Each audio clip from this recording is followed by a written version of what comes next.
haddii aad tahay qof naxdin badan ama qof waayeel ah, fiidiyogan ku daran yahay, fadlan ha fiirsan. hilibkii qaraaraa waxaa jiray gabar iyo hooyadeed. gabar yar, hooyadeedna waxay la joogeen guri. kadibna hooyadeed waxay u sheegtay inay baahi hayso ee quraac u sameyso hilib ah. hooyadii waxay u sheegtay gabarteeda inay u suubinaysa isdiyaariso. kadib waxay bilaabeen inay hilibkii cunaan, iyadoo gabartana aada u macaansanaysa hilibka. hooyada aada ayay ugu taxadiraysay gabarta, laakiin gabarta iyada waxay weydii jirtay mar walba aabaheed intuu meeshuu aaday. hooyadii waxay ku sasabtay inuu aabaheed imaan doono gabarteeda waxyar u sabarto oo beri dambe u imaan doono aabaheed, islamarkaana hawada iska jiifato.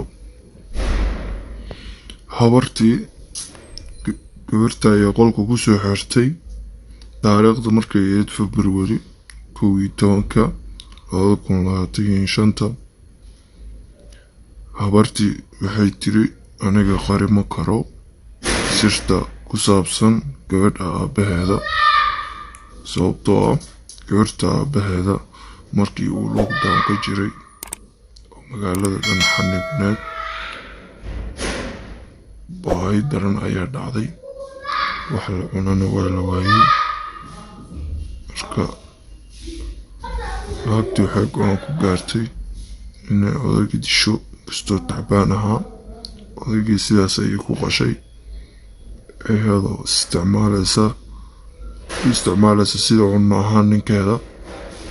gabal gabartii waxay cunaysan inay ahayd hilibka aabaheeda. runtii aada ayay ugu heshay hilibka aabaheeda inay cunto. habartiina iyada naftarkeeda way cunaysay. waxay go-aan ku gaartay hilibka odaga markuu u dhamaaday kadib inay gabarteeda birayso, si ay nolosheeda baaqi ugu sii ahaato inay dhiman baahi darteeda.